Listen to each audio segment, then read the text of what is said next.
evening, everyone. I'm back tonight on this really cold first day of February. It has been an action-packed few days for our family, but when is it not? Probably gonna hear Lukey in the background. He is playing away on the kitchen floor over here. And we're just having a grand time tonight. Tonight, we are going to make a beef stew. It's really not hard to make, it's just a lot of ingredients.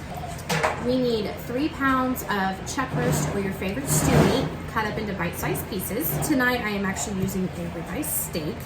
I found a package in the freezer when I was planning our menu for the week, and it's not a big enough package for us to make like an actual dinner or like have a steak dinner because they were smaller steaks, and it just wasn't going to be enough for everyone. So instead, I chopped it up into bite-sized pieces, and we're going to use it in the beef stew tonight. Then you need 3 teaspoons of flour. Since I am gluten-free, we are actually using our gluten-free flour tonight. Half a teaspoon of salt, half a teaspoon of pepper, half a teaspoon of paprika, 3 tablespoons of butter, 3 tablespoons of olive oil, a tablespoon of minced garlic, 1 onion chopped up into small pieces, 3 carrots peeled, cut up, everything like that. I am actually cheating tonight, and I am using baby carrots, and I just kind of slice them kind of small.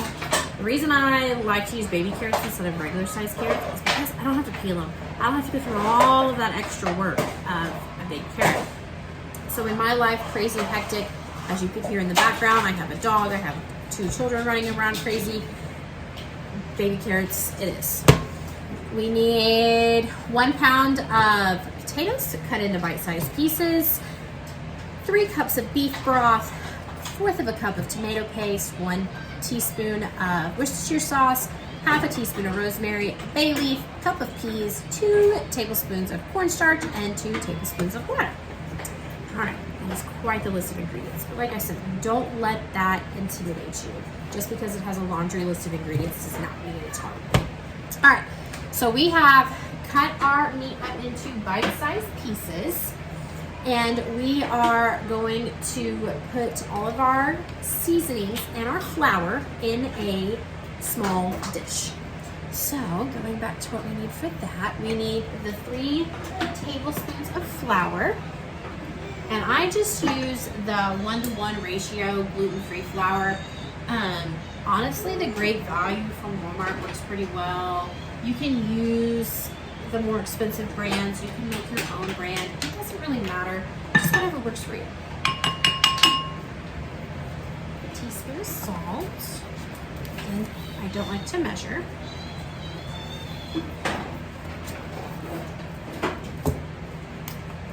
Half a teaspoon of pepper. I'm going to use the palm of my hand as a measuring device. Feel free to use spoons if you would prefer. Half a teaspoon of paprika. And that looks like all of our seasonings. So we're going to mix this up just a little bit, just to make sure it's all kind of evenly distributed in the bowl. And then we are going to toss our beef, or whichever cut of meat you are using. You could probably use pork if you really wanted to, into our flour mixture.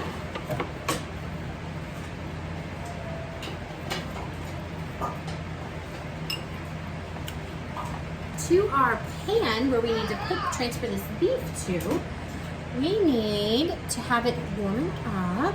Tablespoons of butter in our pan that's warming up on the stove. 3 tablespoons of olive oil. Again, I don't measure, eyeball everything.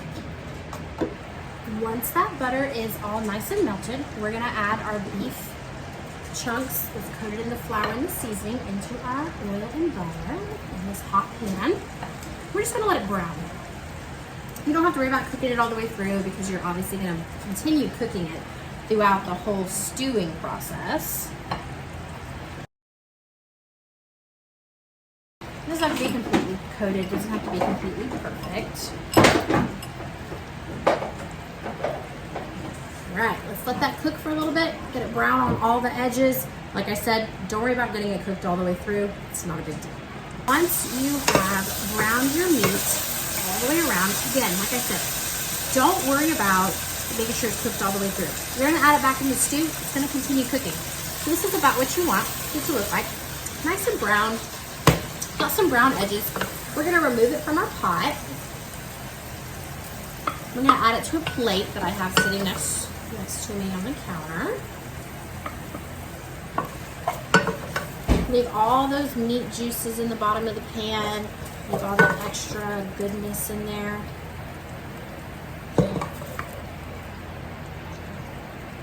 There's a lot of flavor in the bottom of that pan.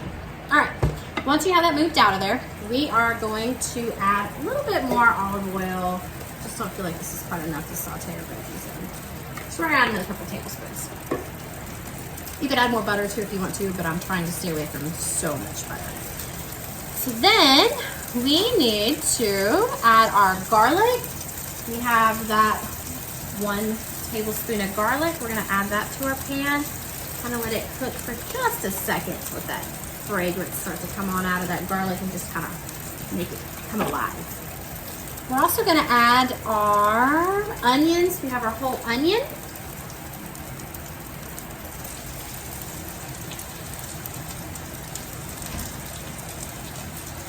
Your carrots, your celery, everything but the potatoes are gonna go in right now.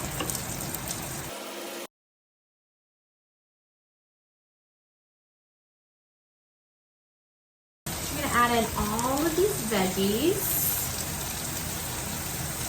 You're not gonna add in your potatoes or your peas just yet. So we are going to, I'm gonna let them just kind of caramelize a little bit. All you're wanting to do, and it's okay if those meat like bits come up off the bottom of the pot, because like I said, that's just adding flavor. It's not doing anything wrong to any of that. These are all nice and caramelized and starting to look a little soft, but you're wanting nice soft kind of veggies caramelization going on there. You want them just a little bit soft too.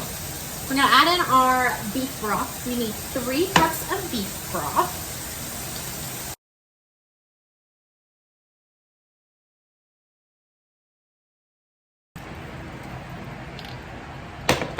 Then we need to add in our tomato paste. The recipe calls for 1/4 of a cup. This little can is not that much more than 1/4 of a cup. And so I'm just gonna add it to the whole pot, whether it's too much or whatever. Just gonna add a little bit more tomato flavor. That's all it's gonna do. Because I know that if I stick it in my fridge, it's never coming out. I'll never use it. So we might as well just use it. All right.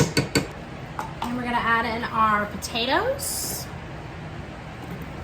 And I left the skin on my potatoes. You could peel them if you wanted to, but I want my family getting the nutrition that comes from the potato peels. So I'm gonna get it on. And I think it just adds some more flavor to this pot. Let's stir this up. We're gonna add in our Worcestershire sauce. And we're just adding in a little splash, a couple teaspoons.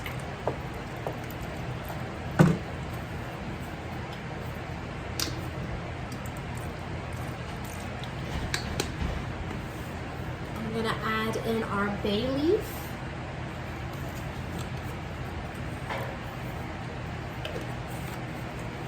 And we're gonna add in our rosemary. I'm just gonna strip this off of the stem, and I'm gonna give it a little rough chopping. You don't want to use too much rosemary because then you'll get this very woodsy flavor. And it kind of feels like you're eating a tree limb. So you don't want to get too much rosemary in there, just enough to add some flavor.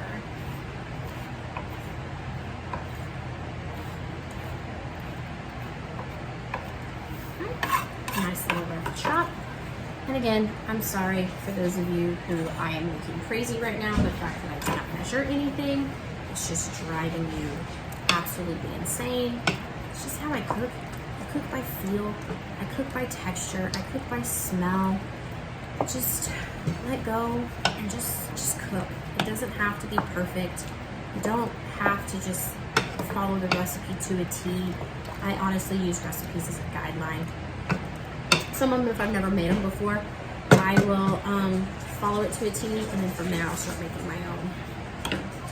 Then we are going to add in our beef back into the pot.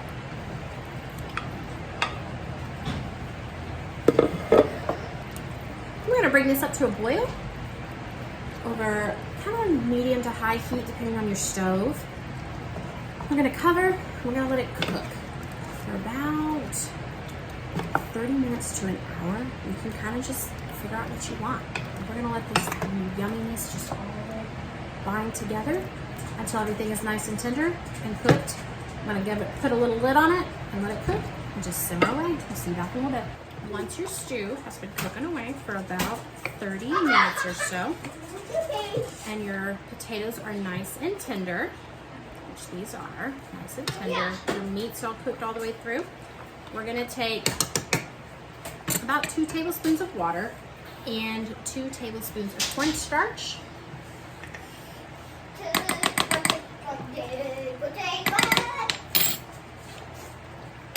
We're gonna stir those together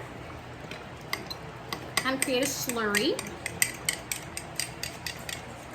A milky kind of a slurry. Oh no! We're gonna add this to our stew. No!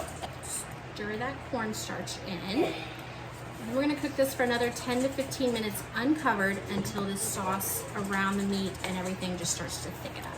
Stew has cooked down for about 5 minutes. Is about how long it's taken mine to get that sauce so nice and thick with that corn, since we added that cornstarch in there.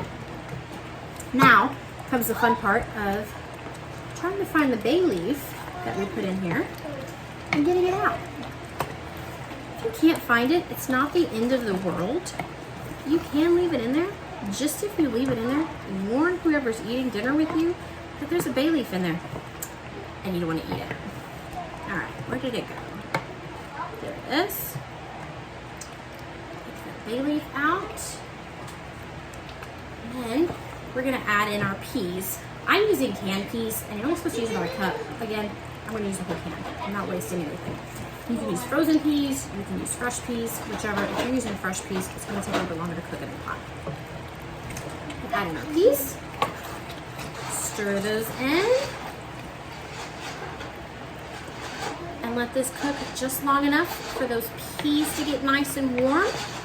And voila, you have dinner.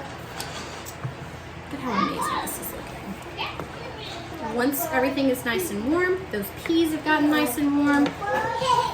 The reason you want to add your peas last is because they get mushy really fast, and we don't want mushy peas. All right, let's grab us a little bowl here. We're going to turn our oven off.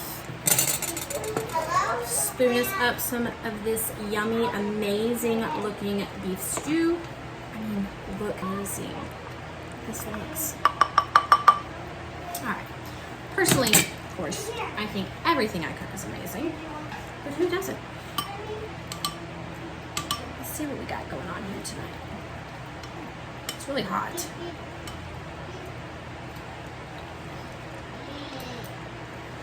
No, you can't play. It's really hot, so it's really hard to like chew and concentrate and talk. It is so good. So good. Amazing food. Kids are having a blast tonight. Dinner's ready. We'll see you guys next time. You'll have a wonderful evening.